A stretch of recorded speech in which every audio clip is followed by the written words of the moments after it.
Bueno, continuamos con lo que veníamos trabajando. Voy a hacer como un breve repaso rápido sobre los conceptos que ya trabajamos en esta idea de crear un sonomontaje basado en sonidos no referenciales, es decir, cómo trabajar con sonidos que no necesariamente nos evocan la fuente que los produce, como si dijéramos material abstracto, y cómo obtener estrategias de organización de estos materiales a partir tanto de la materialidad propia de los sonidos, que sería la microestructura, como las estructuras más grandes de organización que nos van a permitir eh, justamente vincular sonidos a partir de estos sistemas que son muchas veces propios de la música.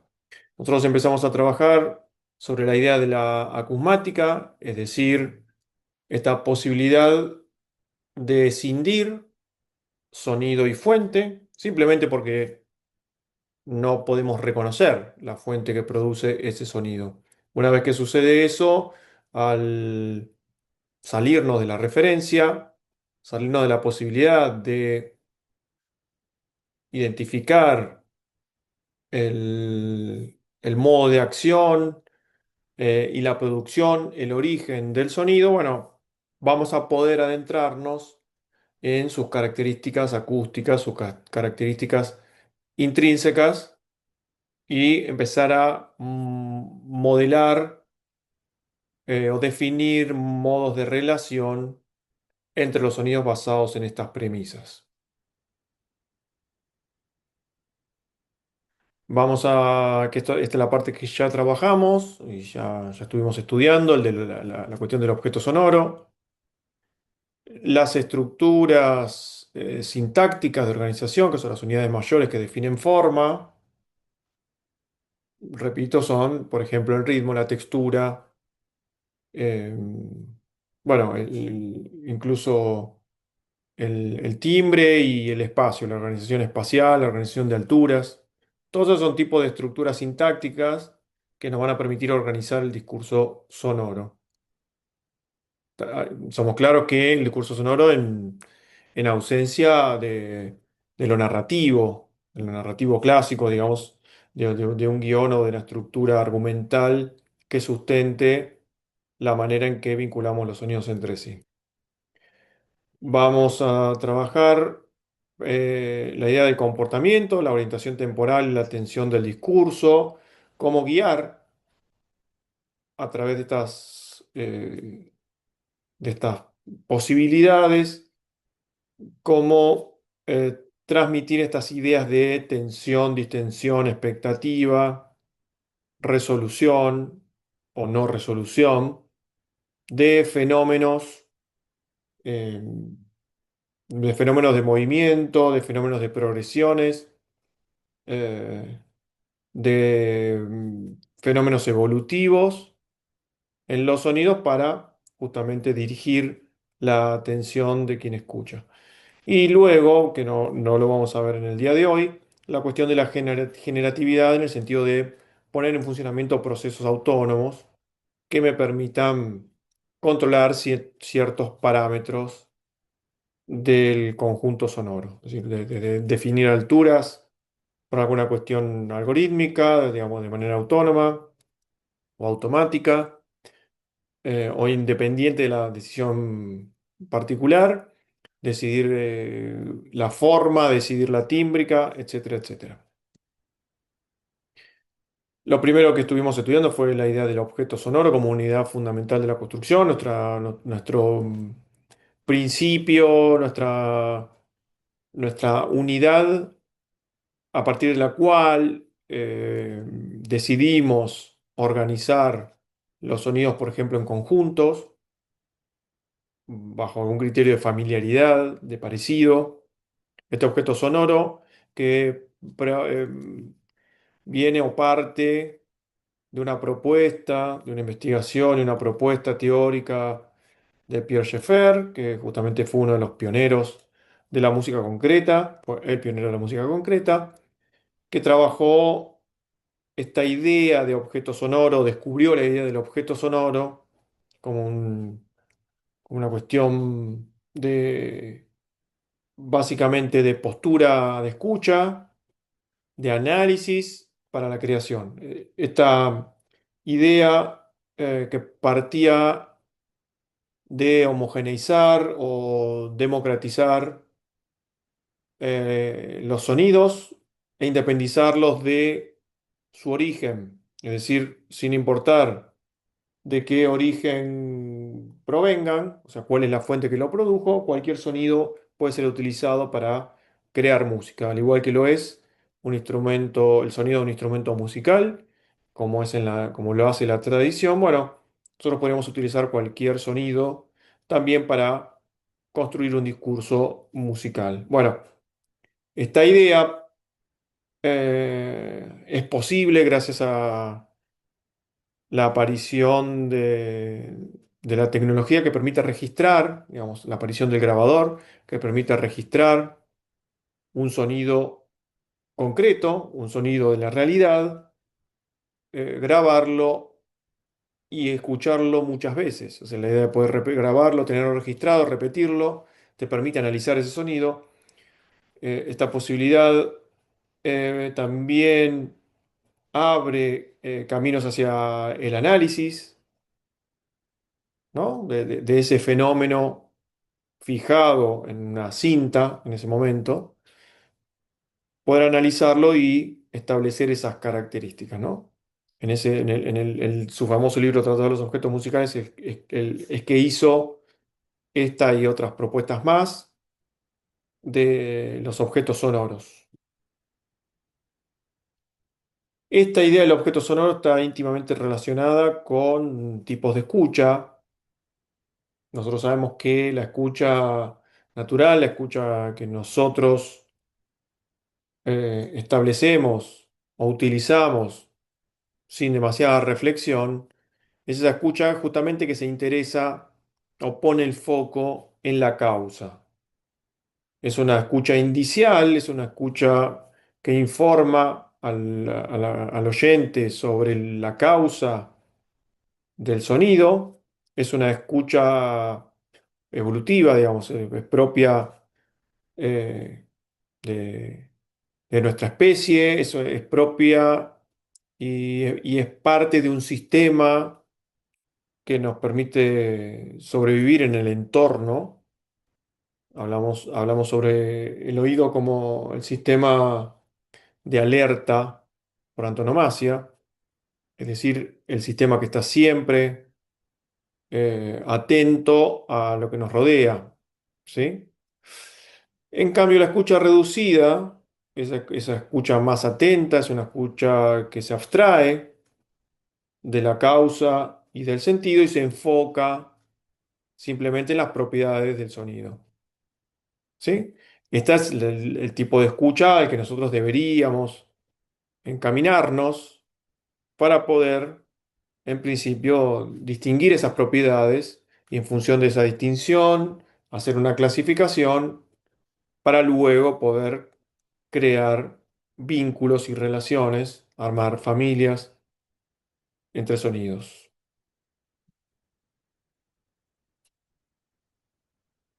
Entonces, para Schaeffer, el objeto sonoro es sonido aislado físicamente o con instrumentos conceptuales, acotándolo en forma precisa para que su estudio sea posible. Es un objeto de estudio, el objeto sonoro, es un objeto tanto real como conceptual, digamos. Puede ser un objeto real que yo grabo, separo, corto y aíslo, pero también al ser perceptual, es una idea conceptual de que eso es una unidad que me va a permitir crear discurso. Entonces el sonoro está vinculado directamente con la escucha reducida, como decíamos recién. Es este objeto de estudio y es una unidad conceptual basado en la percepción que se centra en las cualidades acústicas del sonido.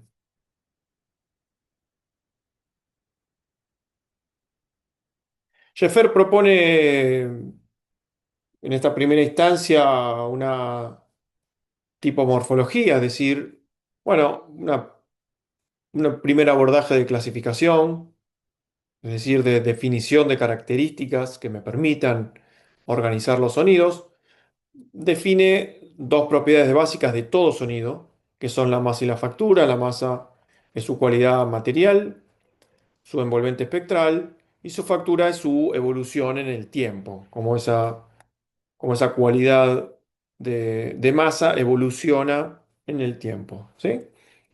Estas dos propiedades, que serían contenido y forma, serían para él las dos características principales que podemos encontrar en cualquier sonido.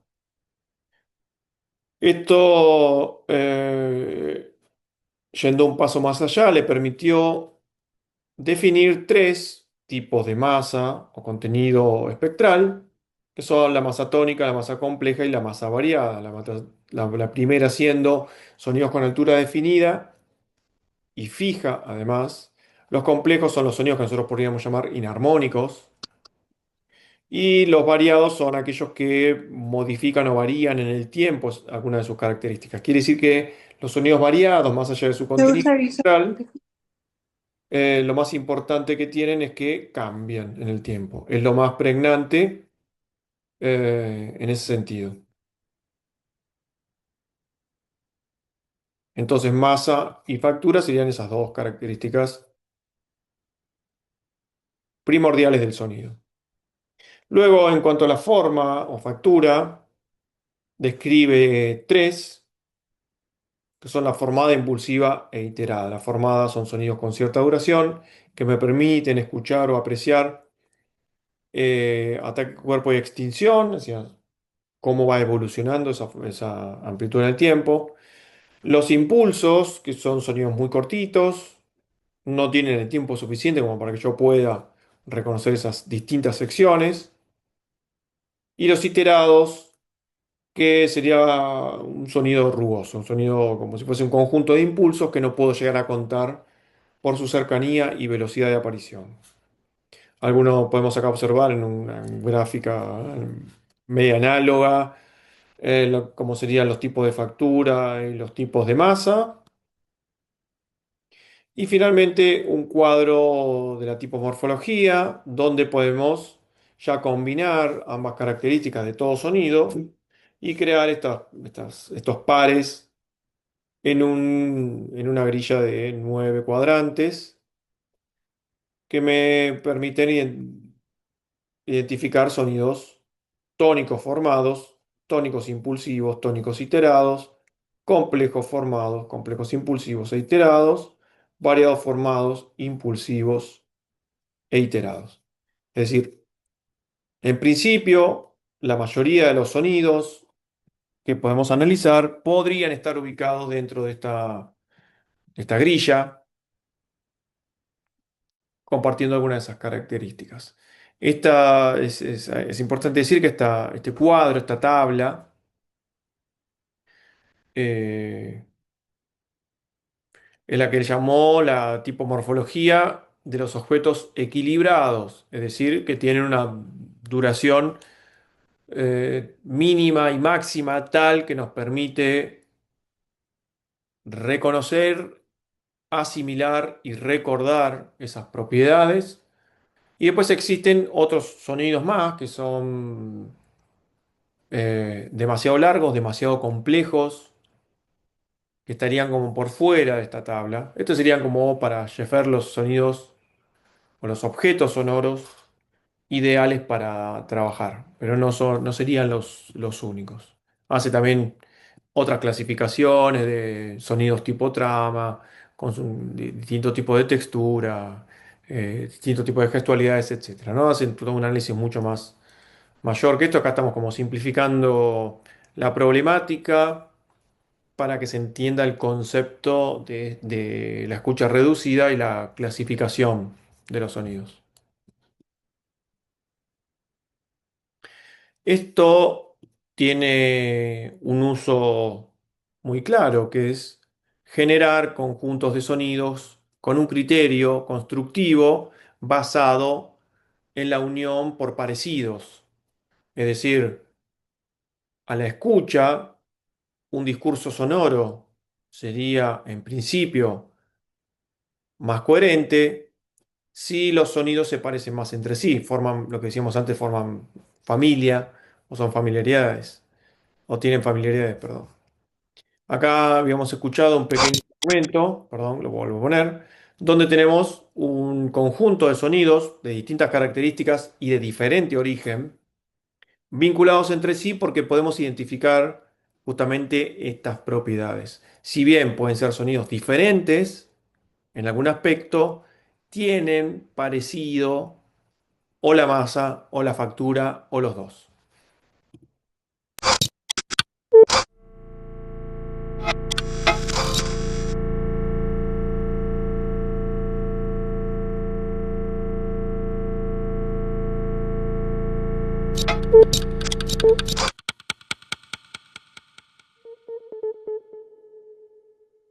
Acá podemos identificar como el conjunto de sonidos cortitos son todos impulsivos. Existen impulsivos tónicos, impulsivos complejos, o sea, a más armónicos o menos armónicos, pero mantienen esa relación que se llama relación par par. Bueno, ¿qué vínculo hay entre un sonido y otro? Que me permitiría a mí tener la idea de una continuidad discursiva. Bueno, tienen en común su factura, son impulsivos. ¿Y qué vínculo hay, por ejemplo, entre los sonidos impulsivos y el sonido largo que aparece después? Bueno, obviamente no tienen la misma factura, porque uno es formado, es muy largo, y el otro la mayoría son otros impulsos, pero ahí se van a vincular por otra relación par par a través de la masa, es decir, son sonidos complejos. La complejidad, que fue la que preponderó en el primer conjunto de sonidos iterados, es la que va a permitir esa unión.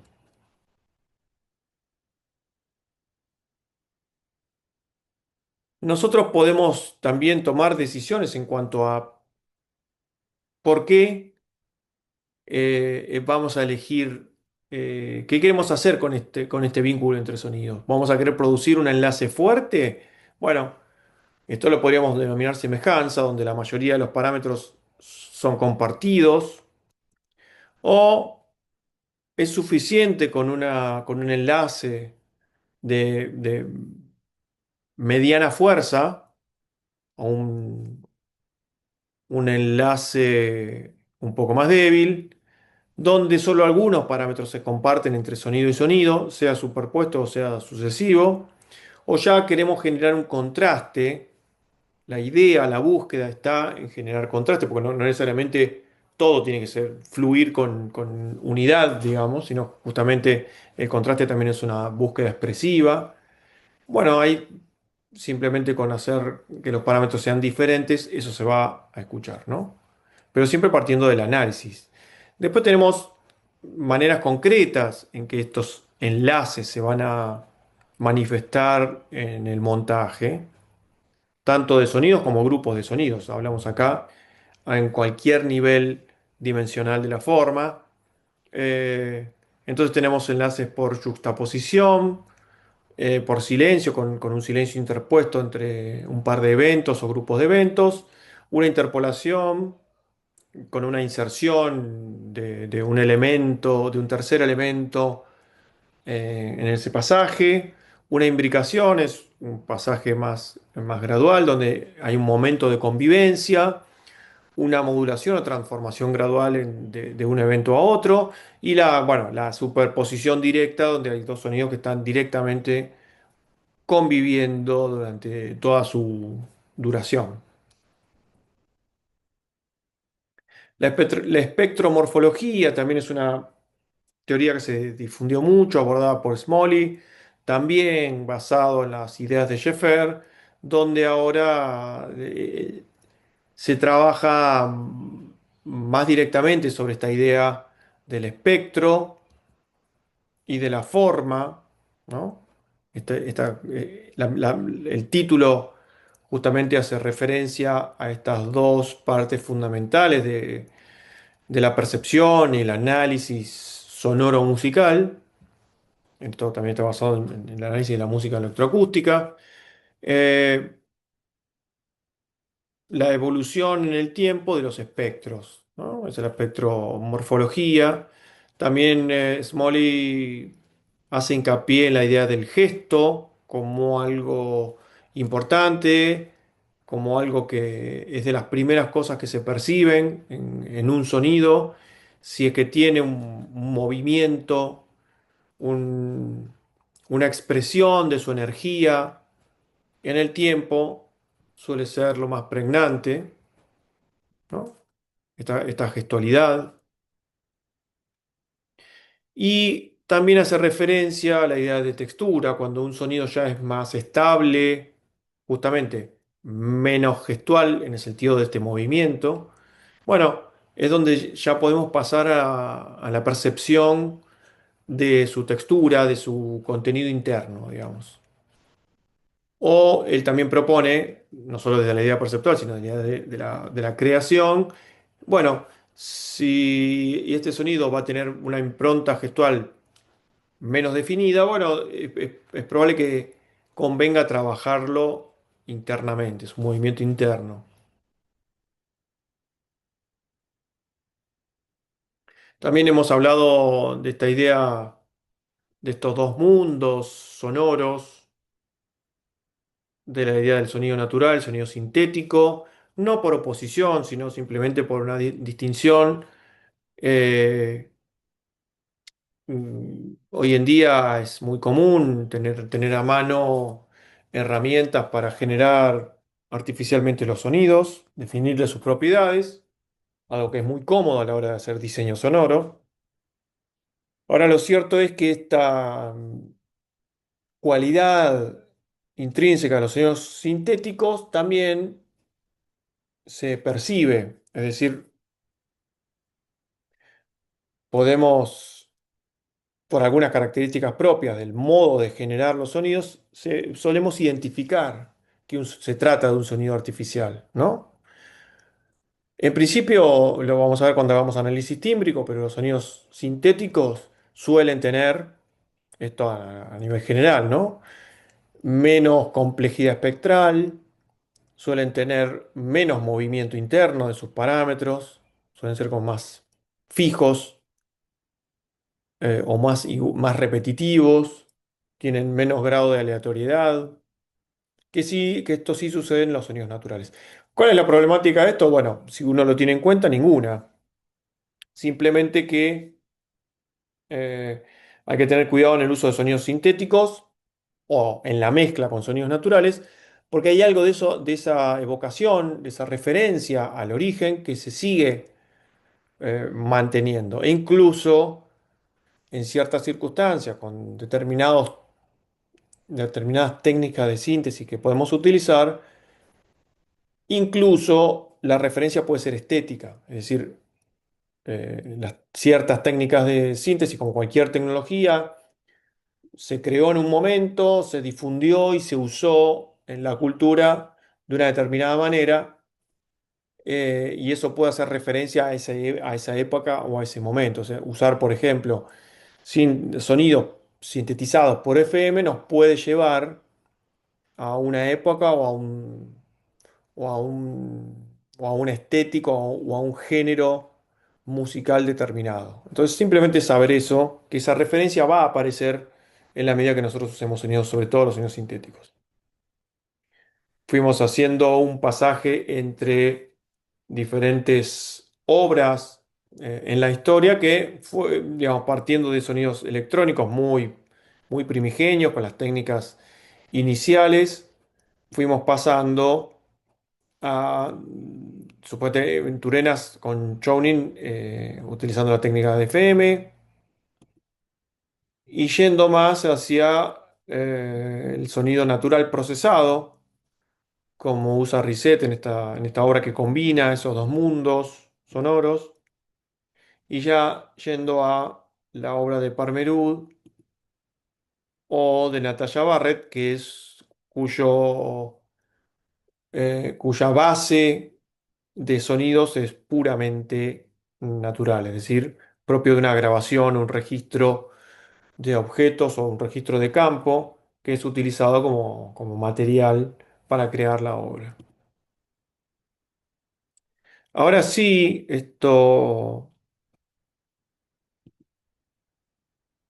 esto que quería trabajar con ustedes hoy, que es bueno, empezar a identificar más seriamente los distintos parámetros del sonido, que va a ser el inicio del camino por el cual nosotros vamos a poder generar esta familia de sonidos, estas relaciones par-par, más allá de la propuesta de Pierre Schaeffer, que es una propuesta que, si bien eh, es muy potente, de hecho revolucionó el campo del hacer sonoro, también ha sido discutida y es discutida hoy, y quizás no es tan usada o es usada solamente muy resignificada y solamente utilizada en algunos ámbitos, pero nosotros podemos trabajar con parámetros que vamos a vincularlo más con el estudio de la acústica y la psicoacústica, ¿no? Es como nosotros conocemos ciertos parámetros o manejamos ciertos parámetros de sonido, digamos que no va a permitir entrar en más detalle en el sonido y salir de esa nomenclatura que propone Schaeffer, que es muy propia de su discurso y es un poquito menos universal. Entonces, nuestra idea es trabajar sobre los parámetros que ya conocemos y las maneras de definir los que ya manejamos. Los parámetros del sonido básico y que podemos identificar rápidamente son la sonoridad, esto es cómo se manifiesta perceptualmente la energía, es decir, la amplitud o la intensidad, la duración, esto es la percepción del tiempo transcurrido de un evento sonoro, su altura o posición en el registro, es decir, sonidos graves o agudos, y finalmente el timbre. La diferencia entre los primeros tres y el último, si pensamos un poco, tiene que ver con la posibilidad eh, hacer, de organizar estos parámetros de manera escalar. ¿A qué me refiero? Yo puedo naturalmente hacer una escala de grados con sonidos de diferente sonoridad, es decir, tengo 5 sonidos con diferente sonoridad. Yo los podría ordenar de menor a mayor, de mayor a menor, sin ningún problema. ¿Cuál sonido es más sonoro en una punta? ¿Cuál es el menos sonoro en el otro extremo? Y en el medio la relación. Veré si la diferencia en pasos es constante y equilibrada o no, pero puedo ordenarlo. Lo mismo con la duración, entre sonidos más cortos a más largos, con la altura en sonidos de grave a agudo o de agudo a grave. Ahora con el timbre ya tengo un problema y esto no lo puedo hacer de una manera tan directa. Es decir, si yo tengo 5 sonidos cuyo origen es diferente, probablemente yo reconozca sin ningún problema su causa o su timbre, quiere decir, yo puedo organizar 5 sonidos, eh, podrían ser el sonido de una trompeta, el sonido de un piano, el sonido de un pájaro, una voz y qué sé yo, el viento. Bueno, ok.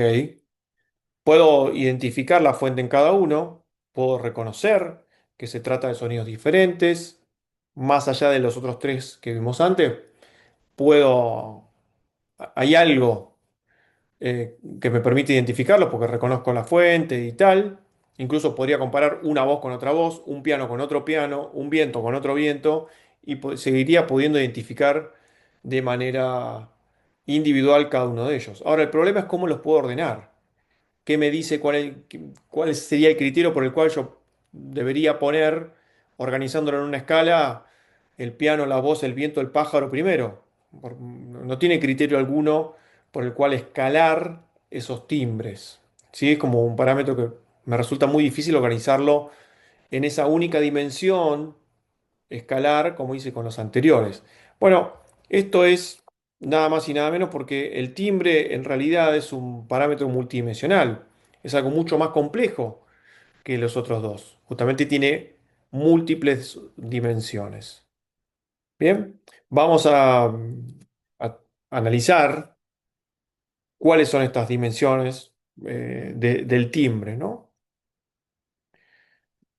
Las, digamos, nosotros podemos como empezar eh, como a separar cada una de estas dimensiones particulares y nos vamos a encontrar con que la primera podría ser el espectro, es decir, todo aquello vinculado con los componentes de frecuencia del sonido, ¿sí? El espectro de este concepto imagino que lo manejan. Cualquier sonido que no sea una sinusoide es un sonido complejo, es decir, que está conformado por un conjunto de parciales, ¿sí? Lo mismo que la luz, yo puedo descomponer frecuencias particulares, sucede lo mismo con el sonido. Entonces el espectro sería una de estas dimensiones. El otro es el de su cualidad de superficie o rugosidad, o sea, el grado de rugosidad que tiene este sonido. En un segundito.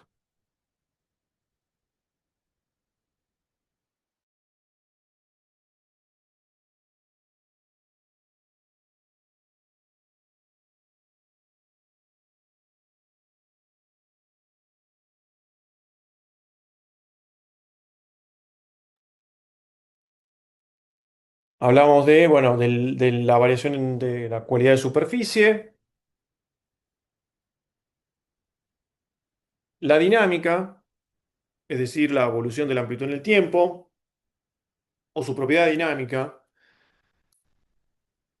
y su cualidad espacial, ¿no? Podríamos, estos cuatro aspectos, con estos cuatro aspectos, englobar el timbre. Y ya tenemos ahora, en lugar de un solo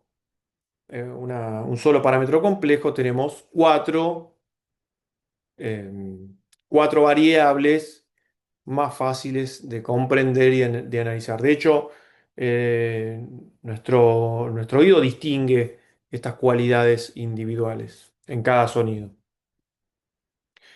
El espectro, a su vez, nos permite entender otros subaspectos, que son, por ejemplo, la cualidad espectral, es decir, la posibilidad de identificar sonidos de distintos tipos. Yo puedo reconocer un sonido de tipo sinusoidal, diferente a un sonido de ruido, diferente a un sonido armónico o inarmónico. Digamos como, en principio, plantear estos cuatro tipos básicos, donde podría clasificarse. Se trata de este sonido que escucho, de un sonido puro, un armónico, un ruido, ¿sí? Eh, que me haría poder distinguir entre estos cuatro, entre estas cuatro variables, ¿sí? Después, la relación de balance espectral, es decir, la manera en que la energía se distribuye en el espectro, es decir, cómo la energía se posiciona en distintos lugares del espectro, cómo se reparte esa energía en el espectro. Es decir, esto me va a dar, por ejemplo, tipos que ahora vamos a analizar desde el sonido, de una distribución energética uniforme, una brillante, una opaca, una resonante y una selectiva. Es decir, me va a permitir distinguir sonidos resonantes, opacos, brillantes, uniformes, etcétera. ¿Bien? Y finalmente la tonicidad. La tonicidad es esta relación de grado, donde yo puedo decir este sonido es tónico, este sonido no lo es, pero hay otros sonidos que están en el medio, digamos. Yo puedo decir que un sonido puro es un sonido netamente tónico. Puedo decir que un ruido es netamente no tónico o inarmónico, pero existen un montón de sonidos intermedios que son más o menos tónicos. Bueno, es un grado de tonicidad. Entonces yo puedo definir desde el espectro un grado de tonicidad. ¿Sí? Si quieren, ahora empezamos a trabajar sobre esta dimensión del espectro desde el lugar del sonido para poder empezar a vincular cómo suenan y qué le sucede a cada uno de los sonidos dentro de esa característica. Vamos a, por ejemplo, trabajar con la cualidad espectral entre Profe, los puros, armónicos, inarmónicos y ruido, a ver si tengo ya preparado alguno, si no lo armamos. Bueno, sinusoides conocemos. Vamos a trabajar con el espectrograma que nos va a facilitar entender algunas cuestiones, una herramienta para visualizar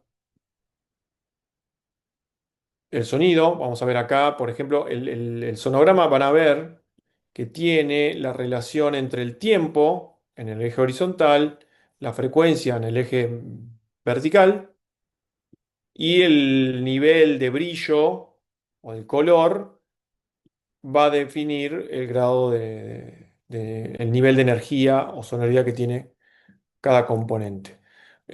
Busquemos a ver si tengo por algún lado, debo tener.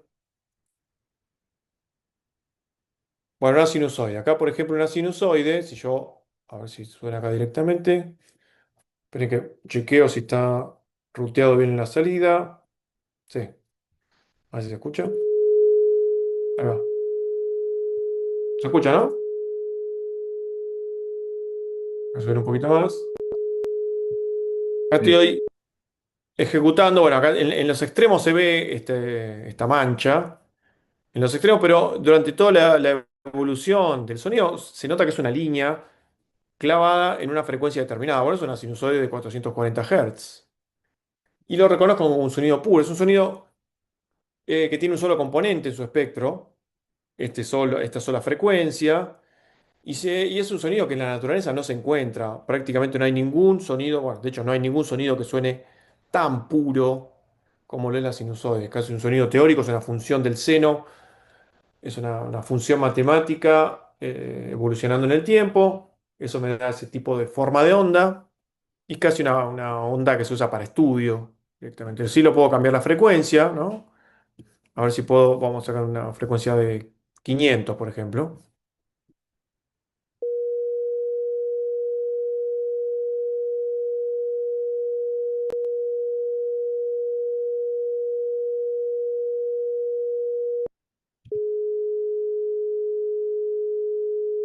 ¿Sí?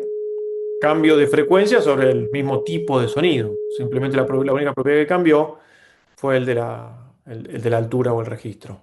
Ahora, después puedo tener, decía armónico, enarmónico y ruido, ¿no? Vamos a buscar algún armónico. Un sonido armónico, por ejemplo, a ver. Acá, una flauta.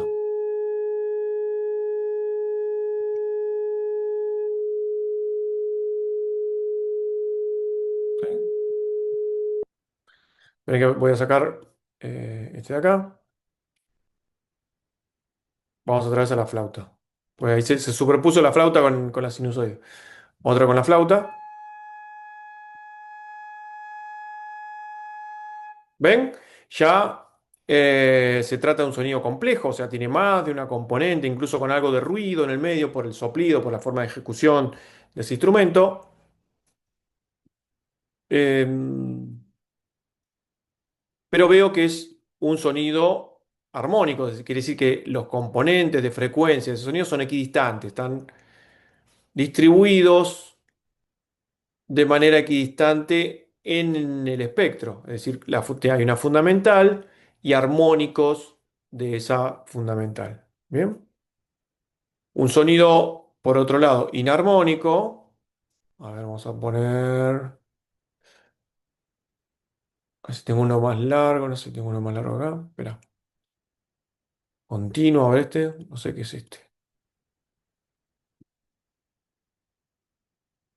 Vamos a ver qué es. Este sonido si no es muy ruidoso.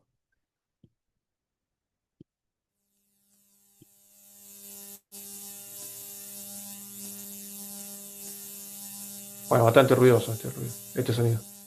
Bueno, pues ya vemos un sonido Profe, yo mucho más no complejo y escucho. totalmente inarmónico. ¿Este no se escuchó? Va otra vez. Yo no escuché Sí ninguno. se escuchan, ¿eh? ¿Este no? Ah, entonces soy yo. Sí se A ver. escucha. Está un poquito bajo este, pero se Yo escucha. no escucho nada. A ver. Esperá, este sí lo escuchás, a ver, este sí lo tenés que escuchar. Este sí. Si ahí no escuchás, es tu salida. ¿Lo escuchás ese? Sí, no escucho, pero sí te escucho a vos, pero no Qué escucho el audio raro. del... Sí, Es raro porque si sale uno, sale el otro también. sí, No, no necesariamente. Podría estar, si yo estoy No, compartiendo, pero pero me puse para compartir el audio. Y si vos, Fede, estás no, y se escuchando, escucha. dale, ¿no? Sí se escucha. bueno, escucharé con la imaginación. No, no, fíjate, bueno, si de última No, volví a entrar, salí, volví a entrar y salí, volví a o entrar, si no, te claro. vas a perder todos los ejemplos. Y ruido. Vamos a ver, por ejemplo, qué sé yo, un ruido. Este ruido, a ver.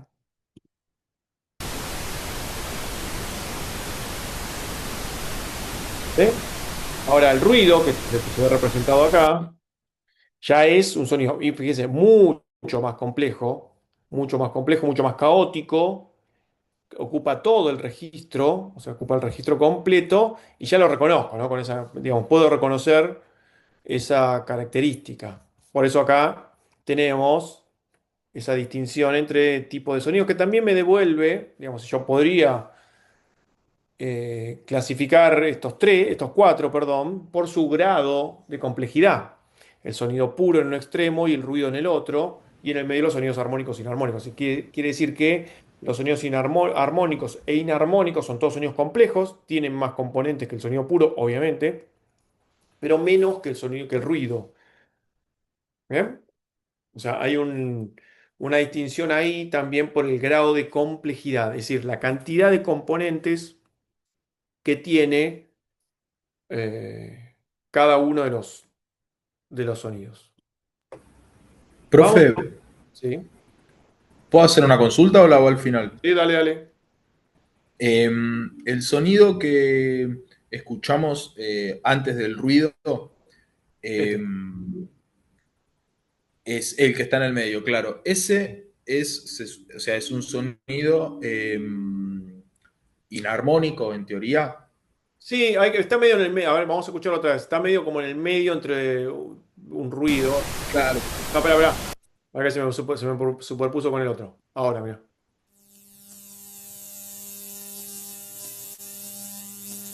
Está un poco en el medio. Porque me pasa que yo, o sea, me acuerdo que en el PDF, bueno, que explicaba un poco esto, hablaba de que los sonidos periódicos eran los que definían altura. Sí. eh, y yo como que escucho un poco, si se quiere, una nota Bueno, mira. ahí. Está ahí la nota. Mirá, está la nota. Mirá, vamos a poner esta, mirá. Ahí vas a ver cuál es la nota, mirá.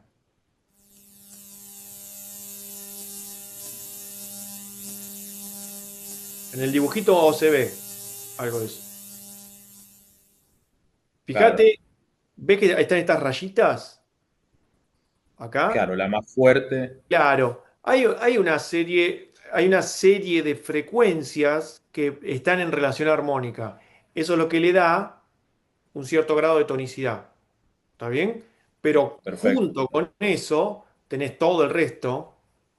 Es como que está conviviendo cierta armonicidad con con mucha inarmonicidad. ¿No? Casi, incluso si forzás mucho la percepción, casi que podrías distinguir los dos planos.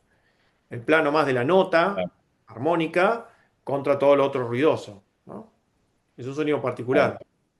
Ahora, eso pasa, ¿eh? No, no es que te pasa a vos o es una cosa en este sonido está pasando ambas cosas. perfecto, A ver, perfecto. vamos a poner un sonido más cortito, por ejemplo. Eso, por ejemplo, es un típico sonido inarmónico. A ver, le subo un poco más. Eh, si le puedo subir más acá. Ok. Ahí va. Ese no es un ruido, pero es un sonido bien, bien inarmónico. ¿Sí? Son sonidos que no tienen tonicidad. Bien. También son sonidos muy complejos, ¿no? Son sonidos como tienen mucho, mucho espectro. Casi que nuevamente el segundo que se pasa más casi al ruido también que que el bombo. Bien. Ahí estaríamos analizando eso. Bueno, decíamos el balance espectral. El balance espectral, acá por ejemplo, volviendo al ruido, ¿dónde tengo el ruido? Acá. Yo puedo tener diferentes tipos de ruido que definen también diferentes balances espectrales. Vamos a ver estos ejemplos. Me pongo por ahí.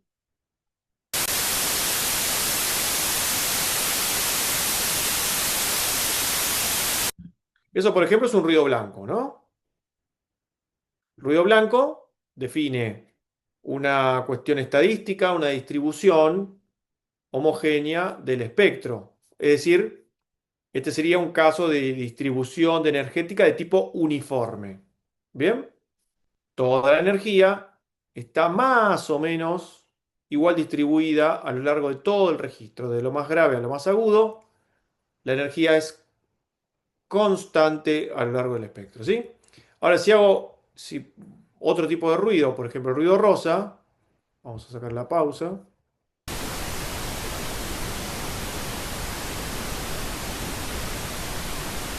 Ven que ya el color es otro y la sonoridad es otra. Vamos a poner el de arriba también.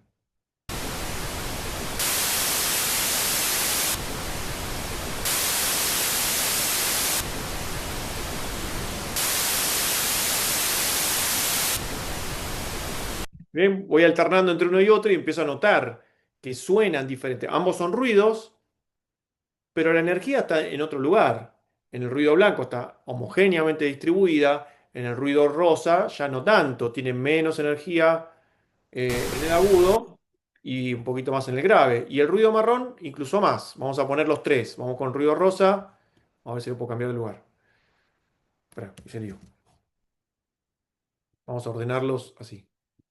Ruido rosa, ruido blanco, rosa, marrón. ¿No? Incluso el color nos ayuda a entender eso. Vamos a sacar la pausa para que se vea el gráfico.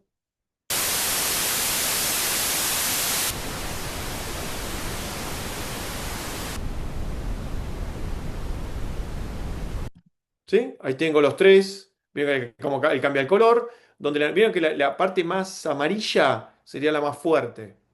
Y cuanto tiende más al negro, la más bajita. Quiere decir que acá se fue como yendo la distribución de la energía hacia abajo, hacia el grave. Antes es como si fuese la misma cantidad de energía distribuida de manera distinta. El peso de la energía está dado en otro lugar. Entonces, lo que se vuelve es un sonido cada vez más opaco, ¿no? Acá abajo. La distribución de la energía acá deja, en estos dos, deja de ser uniforme. ¿Sí? Vamos a ver si tenemos otro sonido más. Bueno, acá tenés otro más, el ruido púrpura, no sé cómo se llama la traducción. Ven que acá al revés. En el ruido púrpura, purple, ¿cómo es? Me sale ¿cómo se dice en español? Tiene la energía más arriba, ¿ven? Al revés que estos dos de acá. Tiene menos energía en el grave y más en el agudo. O sea, el último, el marrón, era un sonido más opaco. Quiere decir que si yo lo tengo que decir, bueno, ¿cómo es la distribución espectral o el balance espectral en el sonido? Bueno, opaco. Y en el ruido púrpura, bueno, es más brillante. Tiene menos energía en el agudo, en el grave y más en el agudo. ¿Ven cómo se va distribuyendo la energía? O sea, cuáles son los parciales que suenan más fuerte. Vamos a ver el blue, azul. Espera, vamos a sacar acá.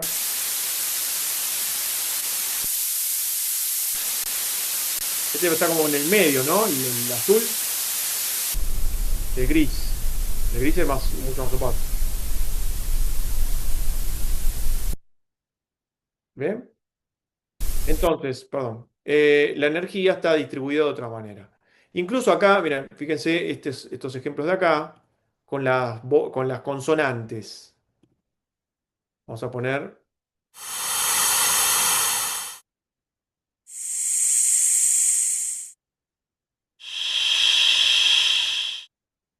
Ven como en esas tres consonantes también la energía está distribuida, son todos ruidos vocales, pero la energía está distribuida distinto, ¿no? Incluso ustedes lo pueden probar haciendo la F y la S, como en la S la energía va mucho más arriba. Bueno, se nota acá, ¿no? En el medio.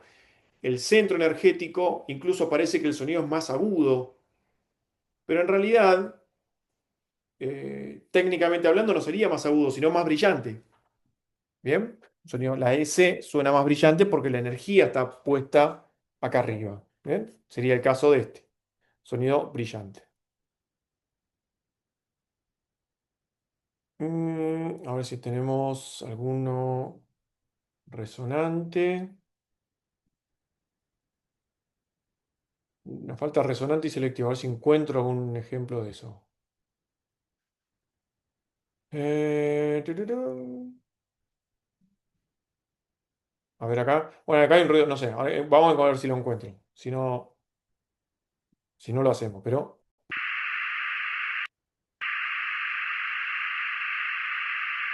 Bueno, eso sería un caso de resonante.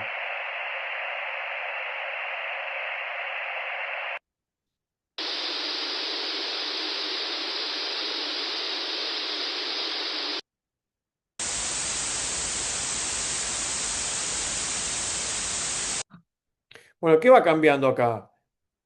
Está también, no solo dónde está centrada la energía, sino cuánto ocupa del registro. ¿Está bien? Son como sonidos cada vez más complejos. ¿Bien? Aunque su distribución energética es bastante uniforme. Superficie acá, voz hablada, ¿cuál es? A ver, este. To help you set up and adjust the sound from your headphones or speakers. To help you set up and adjust the sound from your headphones Sonido or más speakers. opaco. To help you set up and adjust the sound from your headphones or speakers. To help you set up and adjust the sound from your headphones or speakers. ¿Sí? Sería como distintos tipos de filtrado, donde nuevamente se reparte distinto, ¿no?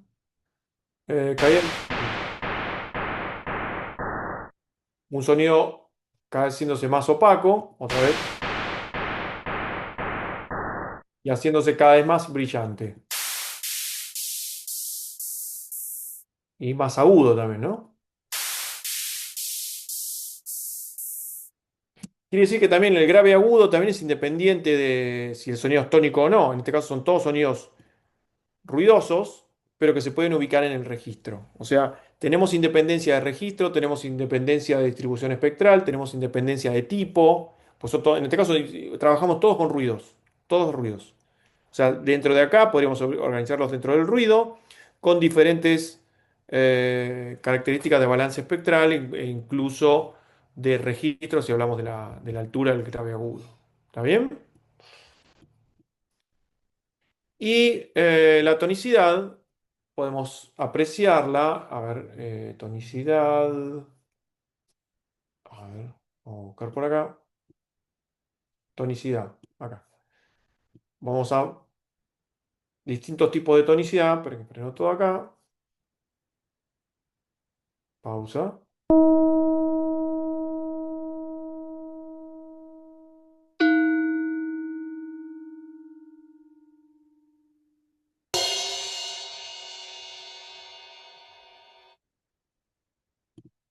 Acá tenemos tres tonicidades, grados de tonicidad diferentes. Estamos en esta tercera columna de la tonicidad, donde podemos apreciar un sonido, en principio un sonido muy tónico, es decir, relaciones armónicas entre los parciales, quiere decir que este sonido define una altura muy claramente, un sonido intermedio que tiene algo de tonicidad, pero es menos tónico que el primero y más tónico que el tercero. ¿Bien?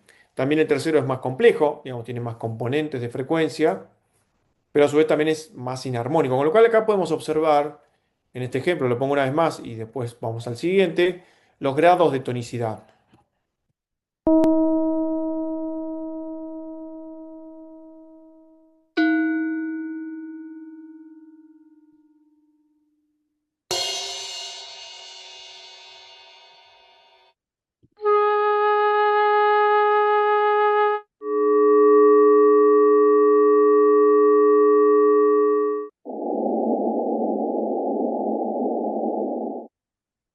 Otro ejemplo con grados de tonicidad, ¿sí? Acá, independientemente de la complejidad, de hecho el segundo sonido es más simple que los otros dos, pero sin embargo es menos tónico. Bien, el primero fue el más tónico, el último el menos tónico, de hecho es un ruido filtrado. Bien. Eh, y se ve la cuestión del grado. Incluso podríamos comparar esto con contra los anteriores, ¿no? Siempre la tonicidad es una cuestión de grado y de contexto. Es decir, un sonido puede ser absolutamente tónico, o sea, una sinusoide claramente es un sonido tónico, un ruido blanco claramente es un sonido no tónico. Ahora, hay muchos sonidos que están ahí en los márgenes y dependen de contra qué lo compares, del contexto en el que está sonando, con qué otro sonido suena, para definir su grado de tonicidad. ¿Bien?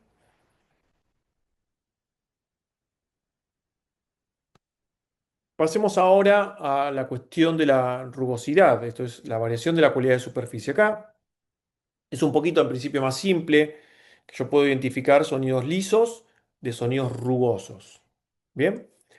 ¿Qué, qué sucede con el sonido rugoso? El sonido rugoso tiene esa característica en donde existe una variación. Vamos a encontrar algún ejemplo. Voy a buscar acá. A ver. Cualidad de superficie acá, por ejemplo. Este gráfico no nos va a servir tanto. Vamos a cambiar el tipo de gráfica que nos devuelva. A ver si lo podemos ver. Con a ver. Lo van a ver la forma de onda aquí abajo. Aquí debajo está la forma de onda. Va a aparecer uno 2 3 4 5 6 7 8 sonidos. Y vamos a ver cómo va cambiando en cada aparición nueva.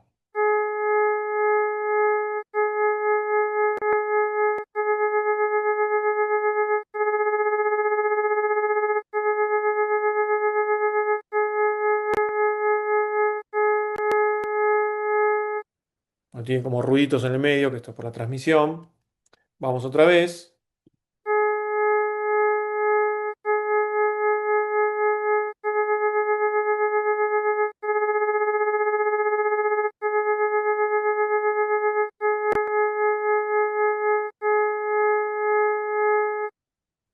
¿Sí? Ahora sí podemos observar acá en este gráfico, así lo puedo agrandar un poquito, así lo puedo traer para acá, dejar de agrandarlo, vamos a agrandarlo así. ¿Ven? De hecho es como una especie de espejo donde el más rugoso está en el medio. Yo puedo ver en los extremos, en el primero y en el último, que son sonidos lisos en realidad. Hay un movimiento de un parámetro, hay algo que se está moviendo, claramente veo estas montañitas.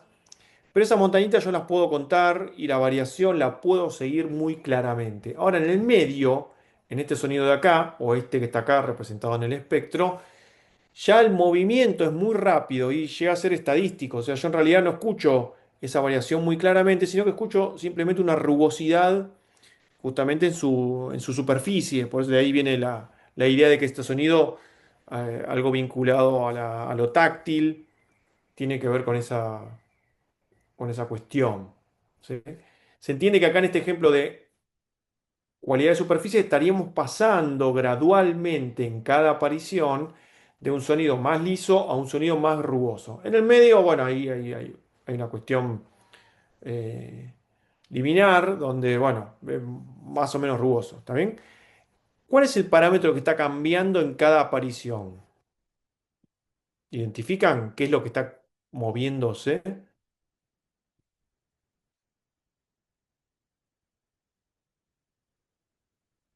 ¿Qué son estas montañitas? O que en la forma de onda se ve más claramente, ¿no? La amplitud, La amplitud. La amplitud, ¿y cómo varía? Bueno, la amplitud varía de manera regular. Las montañitas están equidistantes, o sea, el movimiento es regular. Tiene un grado de profundidad, digamos, se mueve hasta acá. Y lo otro que cambia es la velocidad. Con una determinada velocidad yo empiezo a escuchar que ese sonido es rugoso. ¿Bien? Es muy fácil de reconocer un sonido rugoso. Acá lo complejo quizás sea reconocer por qué es rugoso, ¿no? En este caso son sonidos rugosos por cambio de amplitud. Vamos a escuchar otro ejemplo.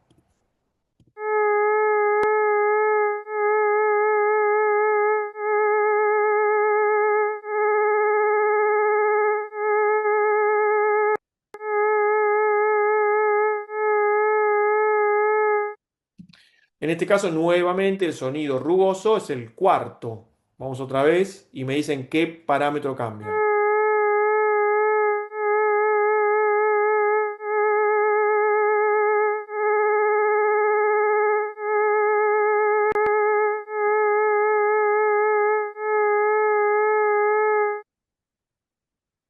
¿Qué cambió?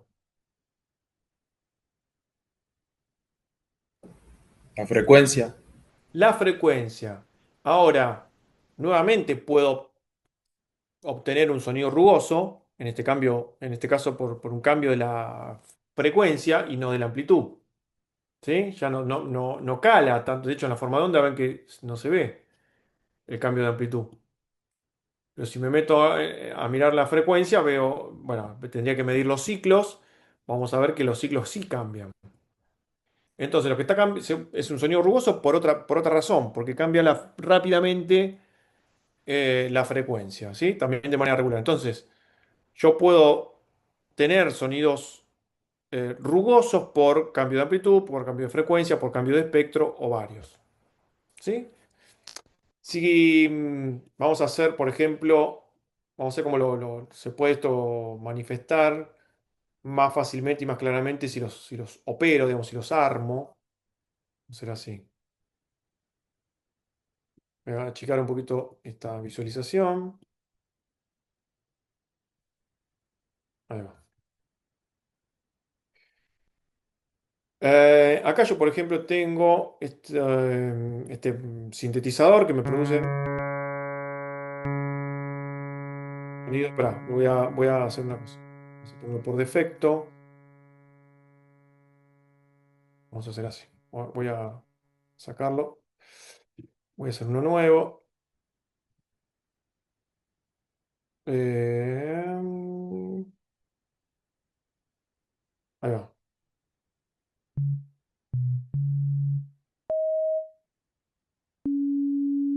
¿Sí? Acá estoy produciendo voy a frenar acá. Estoy produciendo una sinusoide. ¿Sí? Vamos a hacer un sonido más complejo. Vamos a hacer así. ¿Sí? Tengo un sonido complejo, armónico. Y vamos a empezar a moverlo. Vamos a moverle, por ejemplo, con el LFO, vamos a moverle.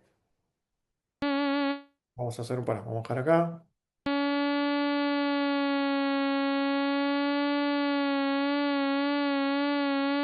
Escucha, ¿no? Que ahí muevo la frecuencia de ese sonido. Se ve en este movimiento, acá en el grafiquito, si lo veo medio de espalda, vamos a ver si lo puedo ver desde atrás. A ver cuál se ve mejor. Acá, ponele. Ven que se mueve como esa viborita en el sentido de la frecuencia, ¿no? En este eje. Y yo puedo cambiar, por ejemplo, la velocidad. Acá no sería un sonido rugoso porque yo escucho cómo esa variación se va produciendo. Pero si voy acelerando la variación,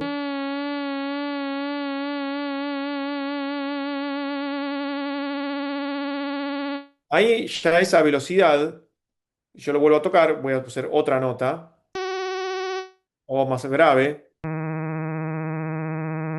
¿sí? Escucho un sonido rugoso. ¿Por qué se produce esa rugosidad? Bueno, porque le estoy cambiando muy rápido la frecuencia.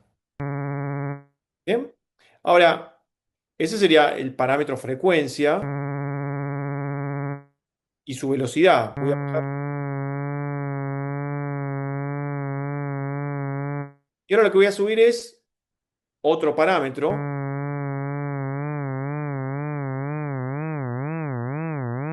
Vamos a verlo en el otro grafiquito, se va a ver más claramente. Acá, en este. No, acá.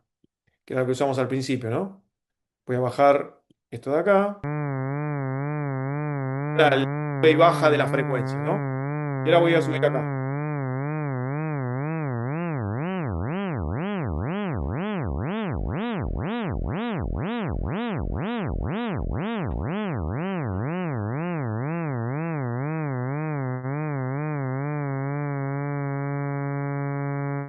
¿Sí? ¿Qué hice? Bueno, ¿qué es lo que cambió en este caso? La magnitud del cambio. Cambió poquito y voy haciendo crecer el ámbito de variación. Es decir, cambia hacia más arriba y más abajo. ¿Bien? Ese sería, acá en síntesis estoy cambiando la profundidad de modulación o el amount de la modulación. Pero no importa, a nivel perceptual lo que está haciendo es cambia un parámetro más, sin cambiar la velocidad, ¿no? Vamos a hacerlo otra vez. Lo saco acá. Nada, amount cero, voy subiendo de a poco.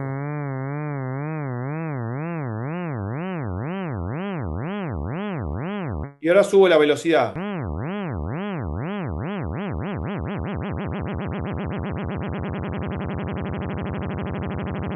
¿Sí? Quiere decir que a su vez en la rugosidad se puede dar por varias cosas o por una conjunción de diferentes tipos de movimiento. Puedo también, a ver si puedo cambiar. Bueno, podría hacer, y voy a combinar un par de cosas. Vamos a hacer un sonido más complejo aún. Voy a trabajar con este solo oscilador. Vamos a hacer una onda cuadrada, ¿no? Una onda cuadrada más compleja.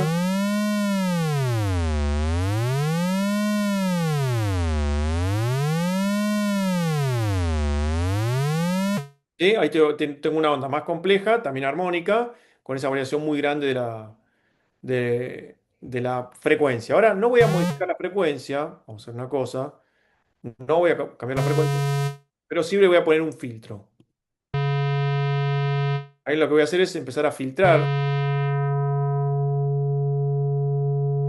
Estoy filtrando la señal, ven que le empiezo como a apagar, lo hago más opaco, le saco la energía.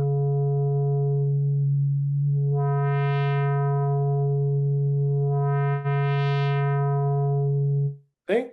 Estoy como dándole más energía arriba o menos.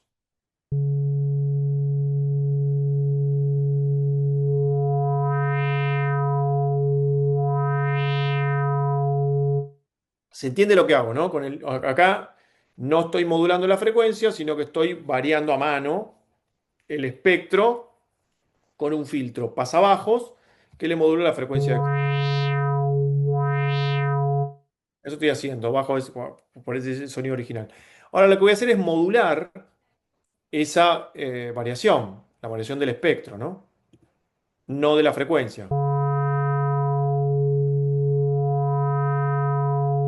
Ahora sí estoy modulando y el que controla el movimiento no soy yo con la mano, sino que es este modulador de acá. Ahora sí puedo cambiar la velocidad.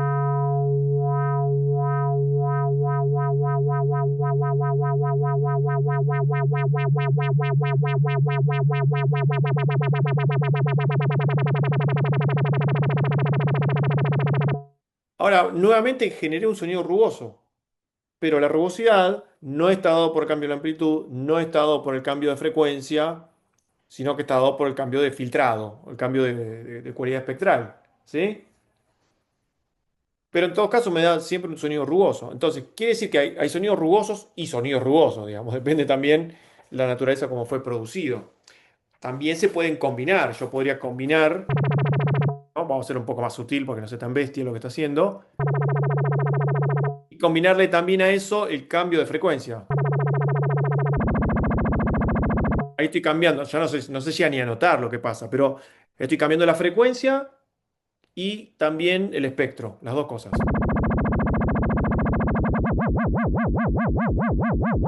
Estoy cambiando tanto la frecuencia como les puedo sacar el filtro. Vamos a sacar, vamos a hacer menos amount porque estoy haciendo eso y además el filtro voy a agregar ahora.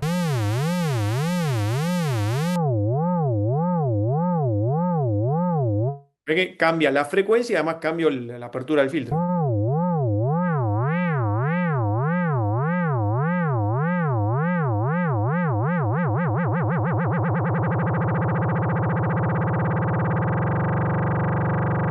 ¿Sí? Entonces, nada, son como diferentes maneras de que un sonido puede ir variando y creando su rugosidad.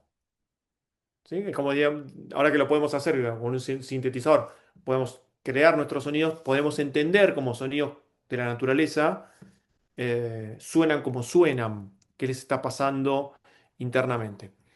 Una cosa que es importante entender, que cada una de estas cosas nosotros las podemos identificar de manera separada, ¿sí? Yo incluso ese filtrado lo puedo hacer a cualquier tipo de sonidos, independiente de si el sonido es tónico o no tónico, por ejemplo, ¿no? A ver si lo logro con un noise. Acá el sonido original no es una onda tónica, sino es un noise. Y ve que la rugosidad se escucha igual. Sí, pero lo voy a poner.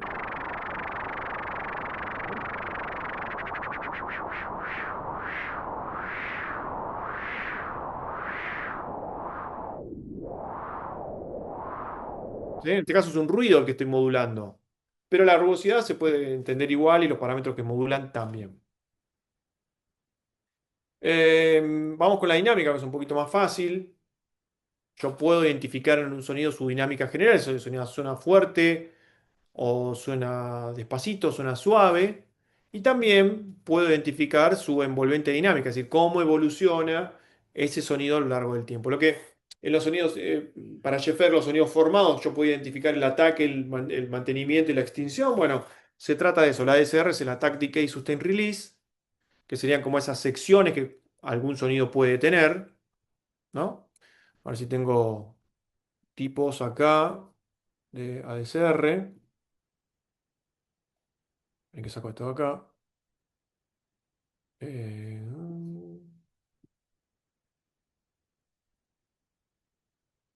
impulsivos, iterados.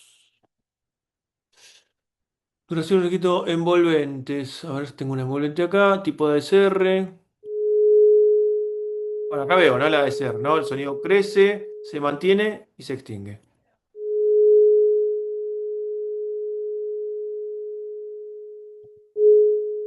¿Sí? Un sonido, otro tipo de envolvente.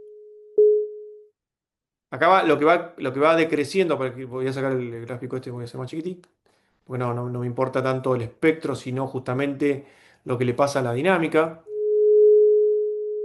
Un sonido que tiene un ataque más eólico, se mantiene y es más largo, ¿no?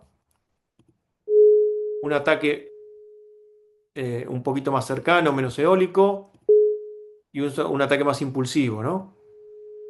Un sonido que crece y un sonido que decrece. O sea, incluso todo esto que estamos haciendo es independiente del contenido, o sea, esa forma de la dinámica, adentro le podría poner un ruido, un sonido inarmónico, cualquier cosa. Ese perfil de la amplitud se puede identificar en cualquier tipo de contenido espectral. Y finalmente la cualidad espacial, esto es la posibilidad de definir una dirección o distancia de donde proviene el sonido o donde se ubica el sonido, un determinado movimiento, es decir, si hay un cambio de posición, si el sonido es estático, se queda fijo en un lugar, o el sonido se mueve espacialmente. Eso también define su impronta. Lo mismo el entorno, si el sonido suena con más o menos reverberación en un lugar más grande, más chico, etcétera, etcétera. ¿Ven? Esto ya lo vemos, como lo hemos estudiado, no me detengo más porque ya lo conocemos, pero también la característica espacial es muy importante, porque hay muchos sonidos que yo los identifico, los caracterizo por eh, eh, por esa información, por la información de dónde están ubicados, ¿sí? Una cosa fundamental para entender en este análisis es que cualquier parámetro de los que vimos puede ser estable o variable, es decir, se puede mantener esas características a lo largo del tiempo o pueden cambiar a lo largo de su desarrollo. Muchos de los sonidos naturales Y quizá aquí puede haber una pequeña explicación de la diferencia entre sonidos sintéticos o por qué reconocemos sonidos sintéticos de los naturales. En general, los sonidos naturales tienen más variación interna. Suelen ser los sonidos sintéticos más, bueno, los hemos hecho recién con un sintetizador, como mucho más estables, salvo que se fuercen ese movimiento. Pero incluso el movimiento tiene más aleatoriedad en los sonidos naturales que en los sonidos sintéticos. ¿Sí?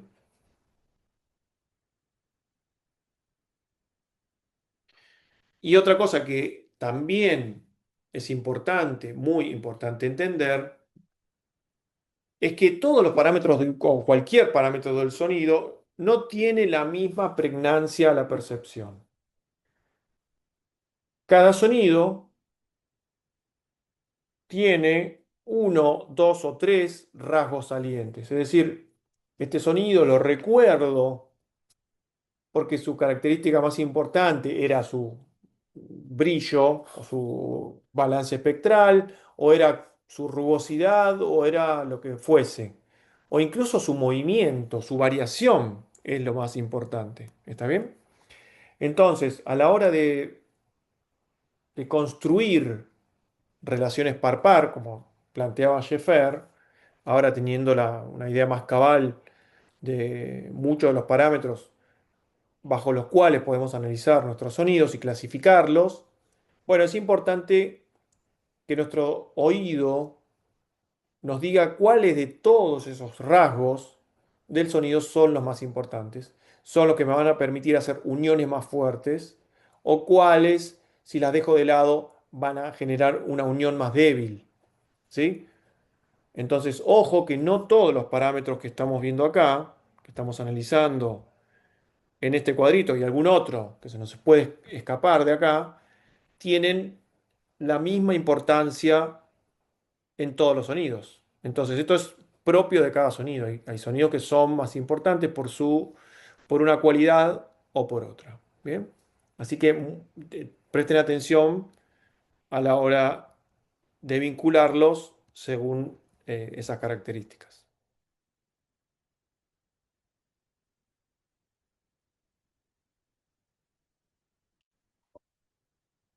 Pasemos ahora a modo muy introductorio, la idea de cómo los sonidos, además de por estos vínculos tímbricos que planteábamos recién, también se pueden organizar a través de lo que conocemos como estructuras sintácticas. Esto es sistemas de relaciones que incluso son independientes de la tímbrica y de los materiales, es decir, de los sonidos que lo conforman.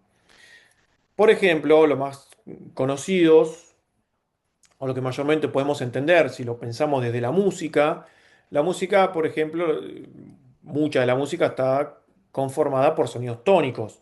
Los sonidos tónicos los podemos organizar en, por ejemplo, escalas, es decir, cuando yo eh, quiero construir una música, lo más probable es que elija una tonalidad o una escala, es decir, bueno, voy a trabajar solo con los sonidos que conforman la escala de Do mayor. Esto inmediatamente discrimina un montón de frecuencias, ¿sí? O incluso, o incluso alturas. Yo estoy trabajando principalmente con 7 tonos, con 7 frecuencias fundamentales y sus armónicos, y estoy dejando de lado todo el resto, ¿no? Esta selección es un conjunto de sonidos con características particulares que están en relaciones de distancia a nivel de la altura. O sea, estos son los intervalos. Las escalas definen un conjunto de alturas en relaciones interválicas. Lo mismo pasa cuando elijo un sistema de afinación, una tonalidad, cuando construyo una melodía, ¿bien? Cuando ubico diferentes distribuciones en el registro, ¿no? Bueno, todo eso tiene que ver con el trabajo de la altura, que es independiente del contenido de los sonidos, el contenido material, ¿sí? No importa la escala que yo haga mientras use sonidos tónicos, esa organización escalar va a estar como una especie de meta sistema organizacional por sobre los sonidos. El otro clásico sistema de organización es el ritmo, que organiza las duraciones o las relaciones de entrada entre los sonidos. Quiere decir, yo puedo agarrar cualquier tipo de sonido de sonido y los ubico temporalmente de manera equidistante y voy a generar una regularidad. Esa regularidad me va a dar la percepción de un pulso. Si yo empiezo a generar ataques y relaciones de entradas sincrónicos y proporcionales con esa pulsación, puedo generar divisiones, subdivisiones, acentuaciones, patrones, células y diseños rítmicos. Quiere decir que va a haber toda una organización estructural que va, como decía antes, más allá, incluso si esa misma estructura rítmica es tocada por un instrumento o por otro, o es trabajada desde un timbre o de otro. La idea de la repetición, hemos hablado de esto también, la cuestión de la repetición o la variación, que es fundamental a cualquier hecho sonoro, a cualquier hecho musical. Se puede con esto definir una velocidad o lo que llamamos tempo, una determinada densidad cronométrica, cantidad de eventos por unidad de tiempo y un movimiento. Eso nuevamente son todas características propias de la organización temporal que llamamos ritmo.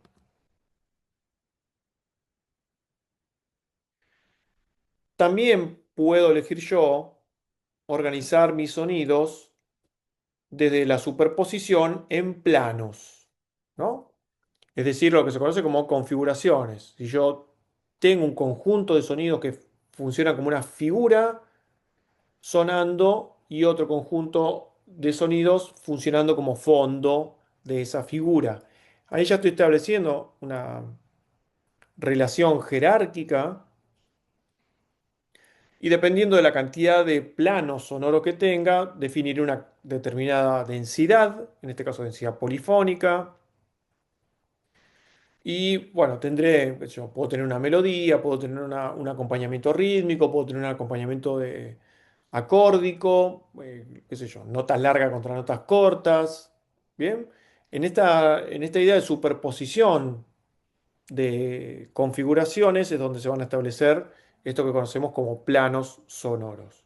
Bien, es un concepto un poco más complejo de entender, pero es muy propio de la organización sonora, ¿no? Estas jerarquías las establecemos nosotros por percepción, por pregnancia, por grado de variación, por novedad, eh, por el contrario, por repetición, etcétera, etcétera. Esto lo vamos a estudiar más en profundidad luego.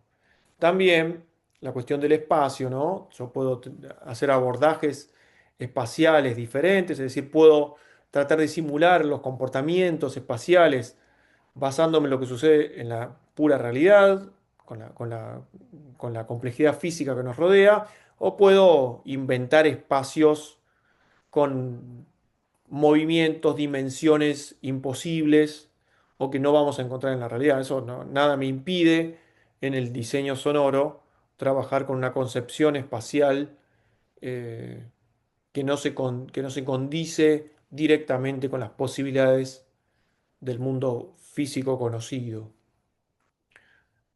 Cambiar tamaños, características de los espacios, movimientos y trayectorias. Yo puedo hacer básicamente lo que quiero con cualquier sonido, ¿no? En la simulación, me refiero. Justamente por ser una simulación. Finalmente, eh, la idea del comportamiento está basado en estas dos ideas, el de la orientación temporal y la atención. Obviamente van de la mano. Es definir cómo mis sonidos se van a comportar a lo largo del tiempo en conjunto, ¿no? ¿Con qué idea de orientación temporal? Es decir, direccionar la atención hacia un lugar en pos de buscar esta relación, esta relación de pares entre tensión y distensión en el discurso. Todo esto va a tener en cierta medida un hilo de vínculo con lo que nosotros conocemos como narrativo, ¿no? Esta idea de generar expectativa de que algo suceda y que en el discurso sonoro esa expectativa se cumpla o no. también hemos estudiado un poco de esa cuestión en relación a la música, a la escucha musical. También lo podemos lograr con este tipo de sonidos o este tipo de tratamiento sonoro más abstracto.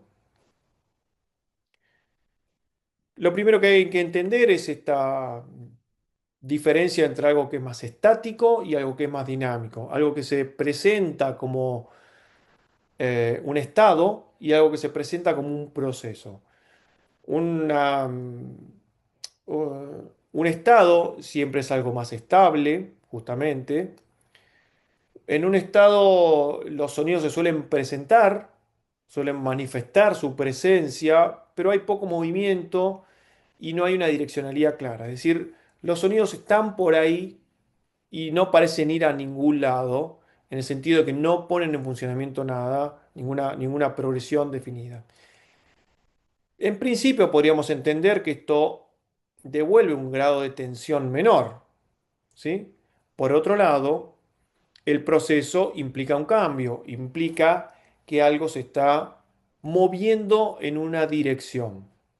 O sea, el proceso es claramente algo direccional. Y por ende podríamos entender que se trata de una manifestación que genera un poco más de tensión. Poner un proceso es justamente hacer esto que decíamos de la escala, que tiene pasos y va de acá, tiene un punto de inicio y un punto de llegada, un punto de finalización.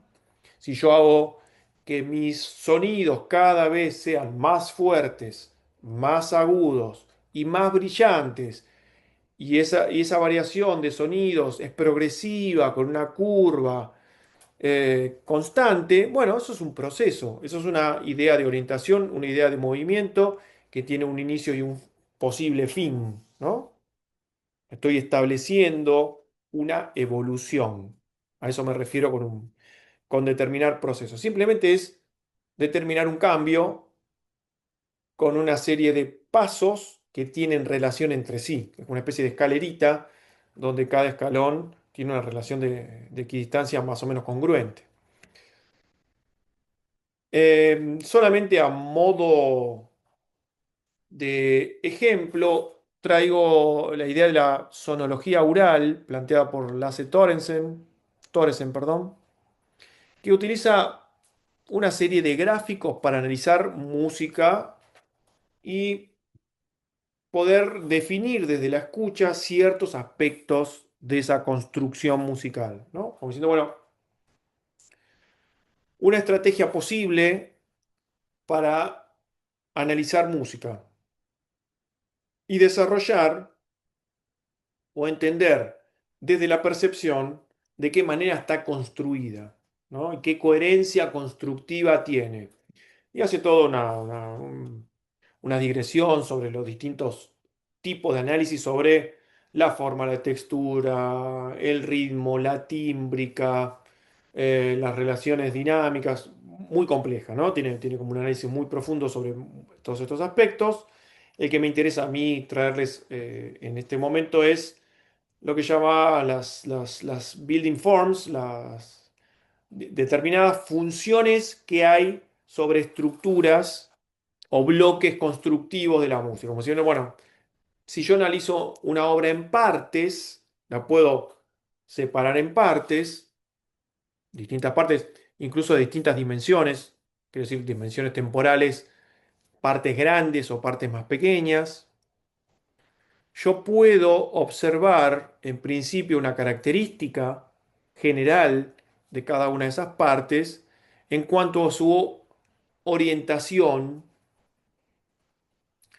en esto que hablábamos de la estaticidad y la evolución o el progreso. Bueno, en principio uno podría determinar secciones que son claramente estáticas, que se llaman las orientadas a la presencia, que tiene una tendencia más estática, o las que están orientadas hacia adelante, orientadas hacia atrás. Las orientadas hacia atrás parece raro decir, bueno, como algo que progresa en el tiempo hacia adelante está orientada hacia atrás, porque en realidad es como una especie de, lo vamos a escuchar en los ejemplos, aquella sección que evoluciona dejando atrás lo que construyó, digamos, como una especie de desarmar o caída, vamos a entender como caída de tensión de algo que se fue acumulando en una sección anterior. Bien, acá hay una obra analizada también de Akepar-Merud, de los objetos oscuros de esta suite, digamos, de pequeñas piezas que compuso, donde vamos a ver el gráfico que tiene estos dibujitos. O sea, básicamente lo que tenemos que ver son estos dibujitos, ¿no? Cuando es de un dibujito de este tipo, un triangulito en un sentido o el otro. Después, olvídense de estas sutilezas. Por el momento, no me interesan tanto abordar eso, pero sí voy a identificar esta parte. ¿Cómo? Y vamos, si es cierto que lo que suena tiene una tendencia más estática o más dinámica. Eso es principalmente lo que quiero que observemos. Se va a ver en la parte de abajo, en esto que está acá.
Acá estaríamos en una zona estática, ¿no?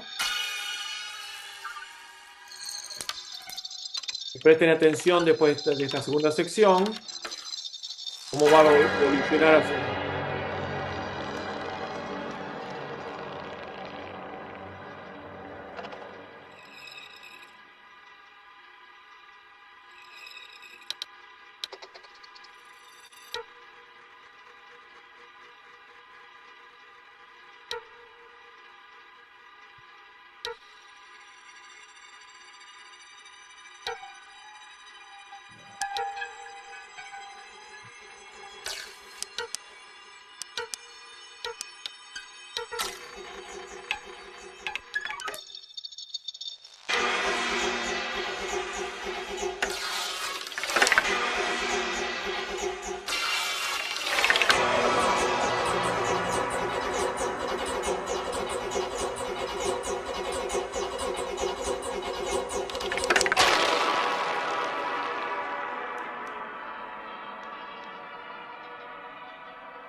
Y ahí cómo se va disipando la tensión acumulada, ¿no?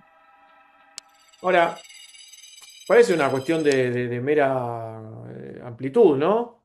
Simplemente la amplitud crece o decrece, pero no es solamente eso. En el crecimiento, voy a poner una pausa acá. A ver si puedo volver para atrás.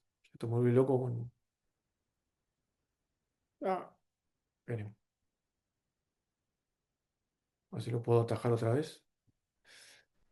En esta sección de acá, que era la que tenía el crecimiento tensional, a ver si la ubico por acá, ven que lo que se empieza a producir en esta sección es una aceleración, es decir, empieza a haber más sonidos que arrancan más cerquita. O sea, esto se llama aumento de la densidad cronométrica. No es que simplemente subió el volumen, porque si fuese sube el volumen no va a funcionar que una tensión crezca. Bueno, ¿cómo se produce la tensión? Bueno, hay un sonido que está acá atrás, que va subiendo progresivamente en altura, ese sí tiene una dirección clara, hacia arriba, pero también al mismo tiempo y con el mismo dibujito, se va acelerando la entrada de sonidos, se acumulan más, sube la intensidad también. O sea, hay varios parámetros que van acompañando en la progresión el aumento de tensión. Llega a un punto de clímax, tira un par de sonidos más fuertes, qué sé yo, y después la caída de la tensión, la disipación de la energía mucho más rápida que lo que usó para la acumulación, y ya, pero independientemente del tipo de material y todo, si yo puedo identificar esos movimientos energéticos generales que, insisto, no son solamente la dinámica o que sea más fuerte o más despacio, sino que es un conjunto de parámetros que se ponen en función de esa tensión. Vamos a escuchar otro ejemplo más y vamos a ver el gráfico ahí abajo, ¿no? Esto empieza muy despacito. Esto que está acá en blanco sería esa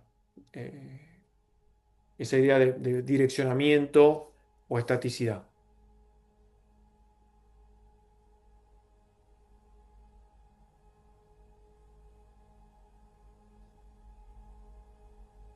Empieza muy bajito, ¿eh?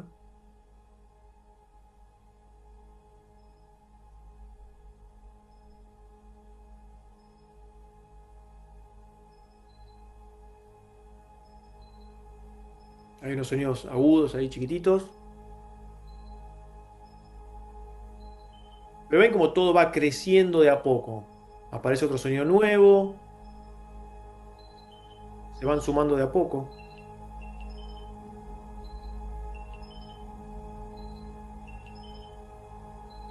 Hay una regularidad del pulso, ¿no? Pim, pim, pim. Ahí se acelera un poco, se quiebra y se acelera. Todo muy de a poquito.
Sí, no continúo porque es largo la pieza, pero en el ejemplo se vio todo de una zona muy, muy de a poquito, digamos, pero una progresión. ¿Cómo, cómo se produce esa progresión? Bueno, claramente va subiendo la sonoridad, va subiendo el nivel de los elementos, pero no es solo eso. Se acumulan, hay mayor densidad textural, que dice que se van sumando capas de sonido muy progresivamente. Eh, Se trabaja también la densidad cronométrica, aparecen los ataques cada vez más rápido, hasta que llega un punto, una pequeña distensión, y aparece una segunda instancia, segunda sección, donde los sonidos solamente se presentan y no progresan, no evolucionan, no cambian en ninguna dirección. Y después hay un pequeño salto donde el sonido se hace más fuerte y hay una nueva repetición donde tampoco, digamos, ahí no había una progresión, simplemente hay un salto de sección a otra y nuevamente esa sección es también estable. Pero se entiende la idea de que algo progresa o algo está y se queda. Si lo pensamos más desde los sonidos individuales, yo puedo pensar qué cosas son más tensionantes y menos tensionantes. Por ejemplo, un sonido brillante en principio podría ser más tensionante que un sonido opaco. Un sonido rugoso es más tensionante que un sonido liso. Un sonido que cambia su cualidad espectral es más tensionante que uno que no lo hace. Un sonido que se mueve en el espacio genera más tensión o más dinamismo que un sonido más estático. Entonces, ahí tengo como una especie de primera clave para empezar a generar una mayor tensión. Trabajar con sonidos que individualmente son más tensionantes. Y si quiero conducir una progresión, bueno, hacer que estos parámetros vayan cambiando desde un estado al otro. Y desde el lado de los conjuntos o estructuras o secuencias de sonido, ya conjunto de sonido, bueno, un conjunto de sonidos con mayor homogeneidad tímbrica, o sea, son timbres más parecidos, va a generar una zona más, menos tensionante y una heterogeneidad tímbrica implica a la percepción algo más tensionante, ¿no? En un registro más acotado o incluso un registro más grave puede ser menos tensionante y uno podría pensar un registro más agudo, más amplio, como más tensionante. Una densidad cronométrica menor puede ser menos tensionante, una densidad cronométrica mayor podría ser más tensionante. Esto, bueno, fue algo de lo que escuchamos en los ejemplos, era una de las estrategias por las cuales se llegaba a esa mayor tensión. Una regularidad o irregularidad rítmica generarían también distintos niveles de tensión. Densidad polifónica, como aplicamos en el caso anterior. Quizás esos tres, densidad cronométrica, regularidad y densidad polifónica, fueron las estrategias más notorias en el diseño de estos fragmentos que escuchamos recién. Bien, entonces, acá tenemos como una idea de cómo podríamos encarar en principio esta idea de modular o manejar las direccionalidades. En principio, establecer si algo va a ser direccional o no lo es, más tensionante o menos tensionante, y después cómo poder conducirlo gradualmente en una dirección. Bien, esto no hay más que experimentarlo y no son recetas, obviamente universales para todo, siempre es dependiente del contexto, siempre es dependiente de los sonidos que usemos, pero vale como ideas para pensar estrategias de organización.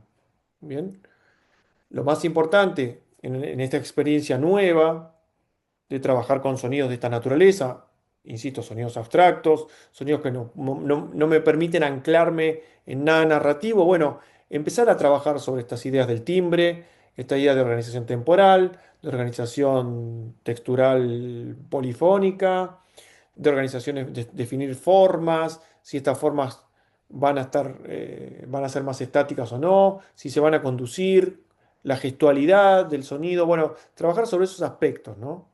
Pensarlo desde ese lugar.